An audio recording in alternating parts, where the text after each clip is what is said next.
It's time to dive deeper into something that my guests and I have been talking about for quite a while now. I had begun to realize that there needed to be a much more deliberate and disciplined process of getting the C-suite to engage with the customer experience in a more broad term so that the parts of the organization work together more effectively on the customer experience. Getting your company's leadership on board with customer experience on this, the 100th episode of the CX Leader Podcast.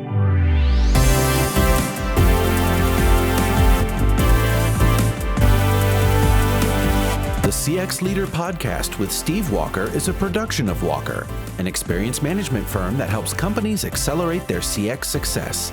Find out more at walkerinfo.com. Hello, everyone. I'm Steve Walker, host of the CX Leader Podcast, and thank you for listening.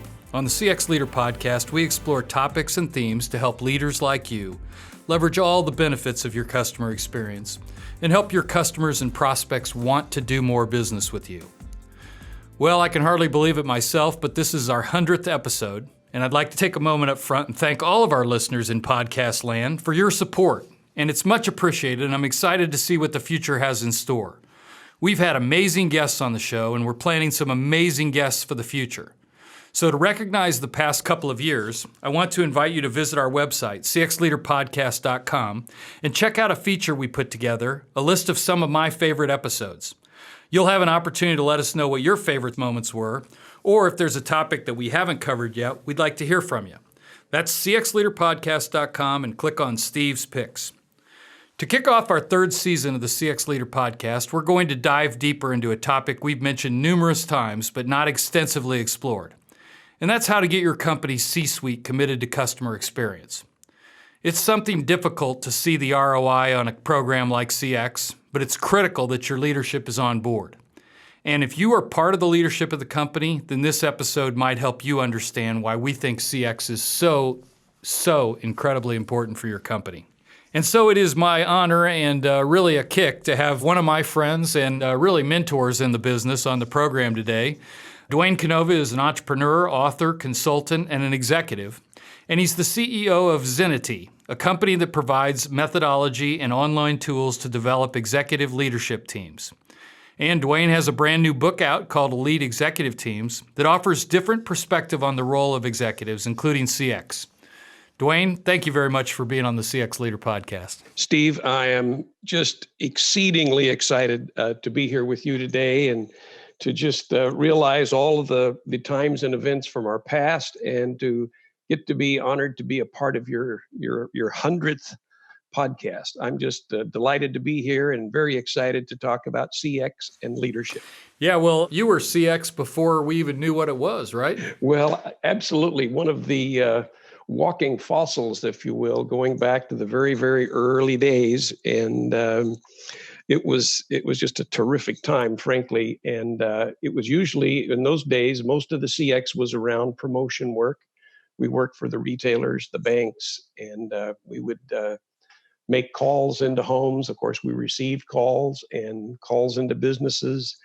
And it was just a terrific time. And it was a part of how those large companies would work to try to build relationships in communities, whether they were opening a store, opening a branch, but to go in and really introduce themselves and just help launch their new locations. It was a terrific time. Yeah, why don't you, just for the benefit of our listeners, tell a little bit about your background, particularly as it relates to Zaxxon Corporation, because that really is, in many ways, the very founding of what we call CX today.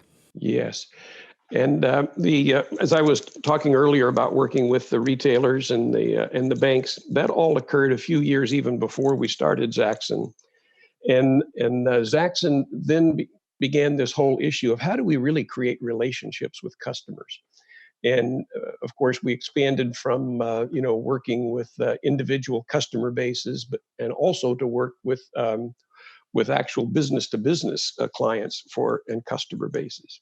But the issue was around how do we create relationships? How do we understand more about customers? And how do we then expand those relationships in terms of actually providing more value to them and understanding more carefully what they really needed? And was it about this time that you started to see the gap that was created between those who were trying to take care of customers and those who were at the senior level? It really was. And it was kind of an odd set of circumstances that made me see that. I had, just before I got into this business, I had finished up my MBA at the Wharton School, gotten my MBA there. And, that's kind of a heady school. Oh, yeah. But what I noticed was, as I began to understand more about companies and growing companies, I found that hardly anyone in the C-suite built their career in those companies coming up through the customer service or customer focus side, unless it was marketing. Yep. And so the issue of engaging and building, I thought, oh my goodness, there's a whole need for the whole C-suite to really understand what's going on as we engage with our customers post the sale. Yeah, and really as the markets evolved, service became such an important part of the overall experience and the value that the customers were receiving, right? Absolutely. Yeah, if an exec had come up through, say, the finance ranks or maybe legal or something like that, there just was no real appreciation for what was the service element of the business. Absolutely. Yeah, if they came up through financial, they wanted to know that we were not spending too much money doing customer service. If they came up through the sales side, they just wanted to know if we could sell them more. Yeah. And so that's sort of the sort of two of the general attitudes that went with it. And we're not talking about bad people here. We're talking about how people set goals, how they set objectives, and what they were really focused on. It just wasn't a part of the of our cultures those days. So we kind of reconnected back in the CX space here over the last couple of years, and you had done a speech, I think, at Stanford. That kind of really reignited your... Yes.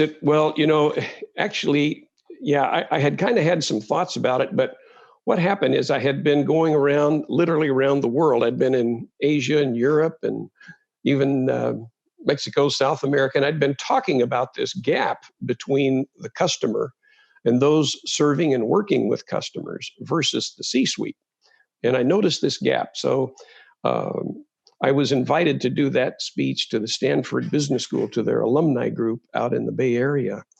And the title of the speech was Customer-Focused Companies. And the subtitle was Using Integrated Marketing Practices to Increase Profitability. And in that speech, I presented really that the issue of, if you were really customer focused, it would be a significant positive impact on your company in all ways. The second part was that the idea of integrated practices was really a myth, because there weren't, all the different touch points weren't really integrated. They were running in parallel, so that the parts, the marketing, the sales, the customer service, the research, those groups didn't really work with one another. And my solution at that point was to build a set of capabilities in your call centers so that you could begin to collect direct and really important information, and use that information to go feed it back to the different parts in the hopes that they would at least behave in a much more integrated fashion. What the book represents is that I had begun to realize that there needed to be a much more deliberate and disciplined process of getting the C-suite to engage with the customer experience in a more broad term, so that the parts of the organization work together more effectively with clarity about what really has impact on the customer experience. And the book is called Elite Executive Teams. I've got a copy of it right here in my hands. You want to talk a little bit about the book? Yes. Coming out of the experience of being every day in customer experience, I decided I wanted to understand more of why the companies, just in general, would give it a second or third position in their concern at the C-level. So I've spent quite a bit of time researching and came up with this idea that there are four things that executive leadership teams sometimes talk about, but actually don't do in a disciplined manner. And if they would, the customer experience would show up more effectively. And so the first of the four is around the issue of the executive team being connected and aligned at the thinking level. So what are the 5 to 6 big issues that they're thinking about each week. They need to share those and have an understanding of what each person on the executive team, the principal, and let's say 5 direct reports. The second thing is there needs to be clarity about how do we create, prioritize, and execute to all kinds of new strategic initiatives, and there needs to be real discipline around that. And the third is around stakeholders, but it began with customers. So if we go to a company and we ask them, are you customer focused? Everyone will say yes. But if we say, hey, can you show us a document that would prove that there's an overall clear understanding of what it means to be customer focused, and a document that describes how all the parts contribute to that process, we find that organizations just don't have that. And then, of course, the fourth thing was around measurements. As they begin to measure things in the different parts of the organization, we need to include that, of course, with the customer experience issues. And if they'll do those measurements more effectively, just give them a greater understanding of what's going on with the customer, and at the same time, how the parts are working together to build much more effective relationships with one another. Let's break those 4 down just a little bit deeper, maybe, if that's okay, Dwaine. On the first one, connected and aligned thinking, what are some of the qualities or what are some of the trademarks you've seen of high-performing teams versus those that are not as well aligned on their thinking? Well, sort of a general thought is in most companies, I'm using this with a little bit of sense of humor. For most organizations at the senior level, the drug of choice is busyness. Let's go get everyone busy. And it's sort of a secondary issue of thinking, gosh, if I'm in one part of the organization, wouldn't it be nice if I knew what was going on in the other parts? And where people get distracted with that is that they try to connect at the doing level. And the doing level is down the road, frankly. So we need to collect and understand what everyone is, quote, thinking about. What are your big topics for the week? So as we sit with our executive leadership team, we just go through each one of them. What are you thinking about this week? What's going on and why are you thinking about that? And of course, we have a technology tool that allows them to do that. And of course, the tool is mobile. But it really helps them clarify the big issues of what they're thinking about. And then they can explain it in a little more detail if needed. And then others can comment about those big issues. And that's how they share in developing an understanding at this real conceptual level of what's going on in each of the parts. And then the second phase was this clarity and discipline around execution? It's really around identifying what we're going to have in the way of strategic initiatives, because and getting clarity so that everyone understands what's going on with all of the strategic initiatives and how those strategic initiatives impact one another. Most organizations, those are done within the parts or silos, and they don't really share what's going on with the other parts. And then we talk about stakeholders, but for this purpose, let's focus in on the customers. What aspect of that is most important for the elite team? For the elite team, it's for everyone on the executive team to understand a number of things, but first of all, they need to understand the full experience of the customer. And that begins with the customer becomes aware of the company. And then we connect with one another. And then there's how the customer engages with the company. There's even the financial pieces that go, there's the customer service piece, and then there's the ongoing relationship building. So if we think of just those steps, most of those steps are done in a silo. And so we've got to get those silos to understand one another and what they're doing. So each part needs to understand how the other parts do what they do to contribute to the customer experience. And then the measurement is just a really key aspect of management always, but I always like to say what gets measured gets managed. Yes, absolutely. And, we even refreshed that thought in the book. And so as we go through measurements and we understand measurements, it certainly impacts our performance. But it also helps us have an understanding of what's going on, even more than just the outcome of a transaction, if you will. Right. So what we do in working with the organizations is we take, for example, the people who are responsible for customer service, and we have them learn how to present the reports that are used for the sales team.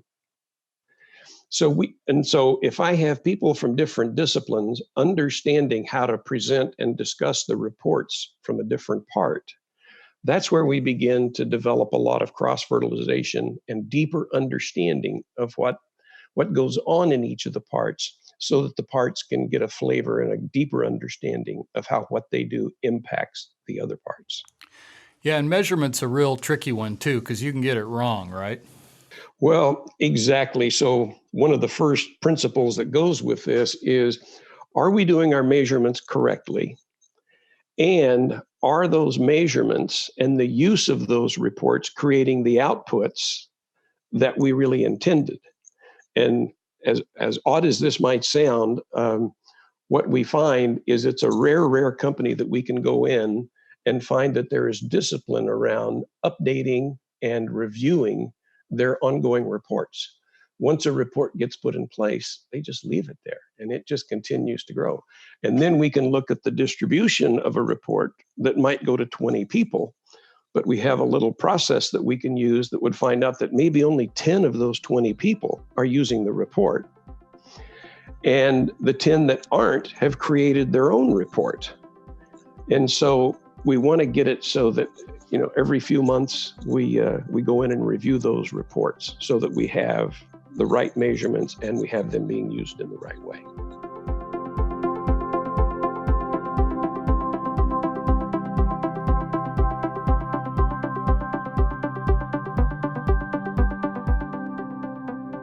My guest on the show this week is Dwaine Canova, who is a friend and a mentor to me in my career, and also the CEO of a company called Zynity. Dwaine has a distinguished career in CX and really goes back to the origins of the call center evolution that's really revolutionized business and customer experience as we know it. He's also the author of a new book called Elite Executive Teams, and we've been talking about the principles of the book. Dwaine, how does a company know that they're making progress related to becoming more of an elite executive team? Well, first thing is there has to be a deliberate process in place. And so that's one of the things that we suggest in the book is there has to be a deliberate process. And we use the normal measurements, if you will, for the company. Are our measurements improving? And of course, many people refer to those as KPIs or key performance indicators. So we begin to track those and pay attention to those on a scheduled and disciplined basis. So it's about being deliberate with a process. And of course, in the book, we describe a methodology that can be used. And we refer them to a set of technology tools that can be used. And that really begins the process of being more disciplined. And what I just described there, let's just for a moment see how that looks in another part of the organization. Let's go to the accounting team. We know that if we ask a company about their accounting system, they're going to tell us the technology they use. And if we ask them about their sales system, they're going to tell us principally about the technology that they use in that process. And so then if we say, okay, we're all in agreement that it's really important to have an accounting methodology and technology, sales methodology and technology. Now, we all know that the executive team is probably the most impactful group within an organization. And so then we ask the question, tell us about your executive leadership system. And of course, we always get blank stares because people don't discuss that. It hasn't been discussed. There's not a book on it. It's mentioned in this book here, the Elite Executive Teams. So this idea of performance has to be built within a discipline, just like we do for accounting or sales or any other discipline in the business.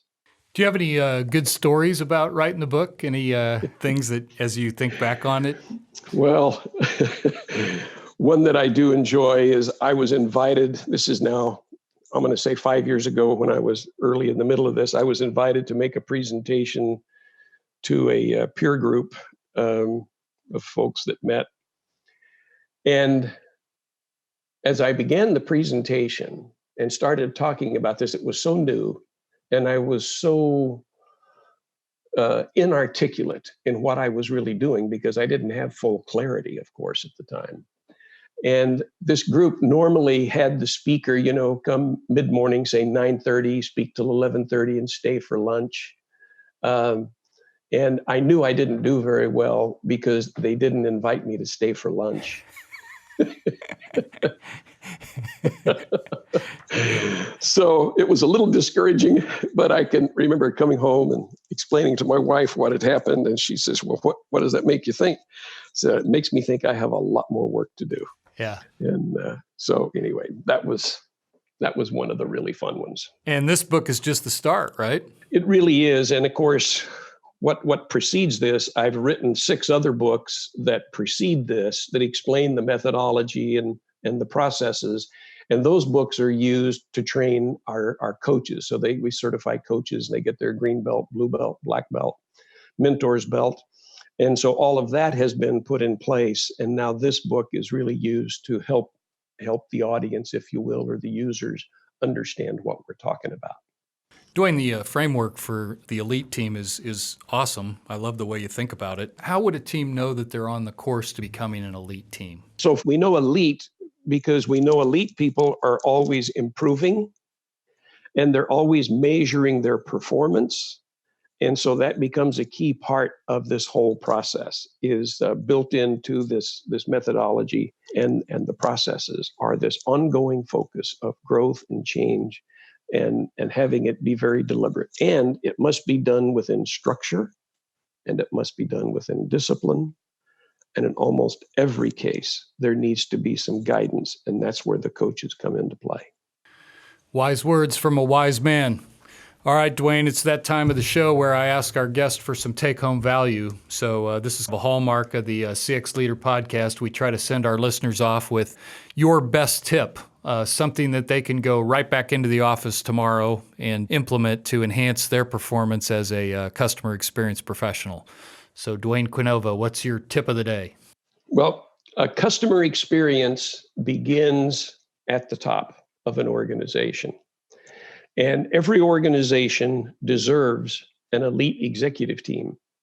And elite executive teams are the ones who will pay attention to the concepts as well as the details required to really build relationships with customers and expand their value to customers on an ongoing basis. Thank you, Dwaine Canova, CEO of Zynity, and his new book is called Elite Executive Teams. Dwaine, how can our listeners get a copy of the book? I think I got mine on Amazon, right? Yes, it's on Amazon. And then, of course, our website, Zynity, ZYNITY.com. And by the way, Zynity is a contraction of a couple of words that means creating harmony among the parts. And so they can do it there, or they can find me on LinkedIn and send me a note, and be very excited to talk with anyone.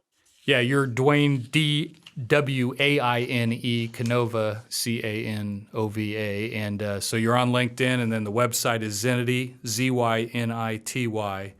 And the book is Elite Executive Teams. Well, thanks again, Dwaine, for being on the program this week. Thank you very much for having me. It's been a delight, and especially to be a part of your 100th podcast. And having listened to many of your podcasts, I'm just honored to get to be a part of that. So thank you very, very much. Well, we are honored to have you as our special guest on our 100th episode. And if you want to talk about anything you heard on the podcast or about how Walker can help your business's customer experience, feel free to email me at steve.walker@walkerinformation.com or give me a call here in the U.S. That's +1 317-843-8890. Be sure to check out our website, cxleaderpodcast.com. You can subscribe to the show and find all our previous episodes, podcast series, and contact information so you can let us know how we're doing. And remember to check out our 100th episode feature, Steve's Picks. That's at cxleaderpodcast.com. The CX Leader Podcast is a production of Walker. We're an experience management firm that helps companies accelerate their CX success. You can read more about us at walkerinfo.com. Thanks again for listening, and we will see you again next time.